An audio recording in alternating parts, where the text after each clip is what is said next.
Abby's saving our basketball program. Her interest level in the younger generation is what we need to keep this program traditionally strong. They come to our games and they support us. Our trainer, Jay Zanger, his little girls, they always come up and give me a high five after the game, and it really shows me like they're looking at you, and it just makes you want to be a better person for them. You're seeing it. They're starting to wear their hair like Abby. They're doing the little things that, at the games they want to get a high five. So she's certainly helping our program in the future and doesn't even realize it. She is indisputably now the face of the franchise at 10th and Jackson. But to be clear, Abbey Schreacke's fan base consists of far more than just little girls. Obviously, the IHSA is celebrating 50 years of Title IX. Earlier in this year, we took Abbey to the Rotary Club, and she wowed them with just what she's been able to see on the college landscape of what the differences are between men and women's sports. So she gets it, and I think the moment that she spoke, they got it too. So it's spreading, and when you have an idol like Abbey who can go around and be as calm as she is and enduring to the people she talks to, it's something special. Therein lies part of the secret of Abbey Schreacke's success, that she makes so many difficult things seem entirely natural. At play for sure, but just as importantly, in a dugout, locker room, or school hallway. The rare kid who seems to like being a teammate far more than being singled out as an all-state superstar. Yeah, they're just really fun girls to be around, especially that week of state. We just did everything together, and it was just awesome to be around them the whole time.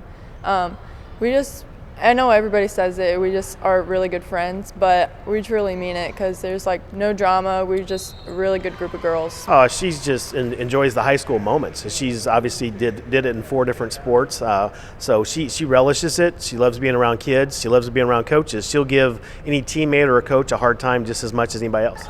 Which is also why it was such a jarring juxtaposition to see Abbey out of character in the state championship game, limping on a rolled ankle and crying at the free throw line from a poke in the eye, which only made her epic 35-point, 11-rebound response feel that much more superheroine in nature.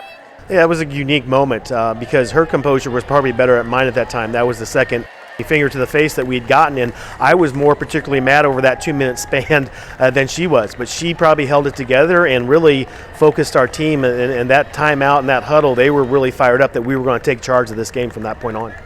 And that brings us to the nature of Abbey's on-court success itself. And while it's obvious and special, just blurting out the word athleticism here is a cop-out. To truly understand Abbey's dominance, you have to recognize her superpower relative to everyone else. In this case, a 3-level jump shot that borders on mechanically flawless and relentlessly lethal. Most girls don't really have a mid-range game nowadays. It's more of just layups and three-pointers, so I think my mid-range is kind of where I can separate from other people. Well, I think it sets her apart from anybody I've ever coached before. She's just able to utilize her skills, get that shot off, and when she's in rhythm, she just wants the ball constantly, and she just turns into a terror on the court. She's hard to stop, she's hard to guard, but it's so pure right now that it's special to watch. I've been doing workouts with Coach Matt Pugh, and since then he's kind of helped me develop my game to a different level, and after that I've just always had a feel for it. I've been getting more reads and know what to do better. She comes in the gym when nobody's around, and I think that sets her apart from a lot of players who want to go out and just be a part of a group or do some other things on the weekend. She's here in the gym putting the time in. And as an added benefit, Abbey Schreacke remains religiously complacency averse. We have 4 starters that are returning next year. We're really going to miss Erin. She did a lot for our team this year, but we're just going to have to be really hungry and put all the work in again. You don't have to worry about complacency as long as she's part of an equation in anything, do you? No. Nicely done, good sir. That established, the tall task of deciding a college future will bring a new complexity and distraction to Abbey's life, especially when the blue bloods of women's college basketball finally catch a clue about her. I think interest continues to peak. Obviously, Drake was one of the first teams on board. It spread on from there. ISU, obviously with the connection to Quincy.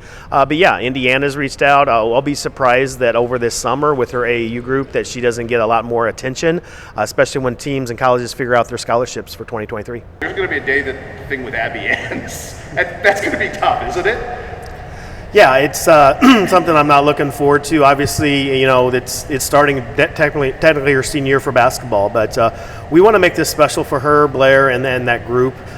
She's obviously got 4 more years of college somewhere of her choice. But yeah, it's something, and I've learned through these years and taking my break, take steps and make sure you enjoy it, just like we did at Redbird. Just stop, look around, and make sure you relish it just for a while.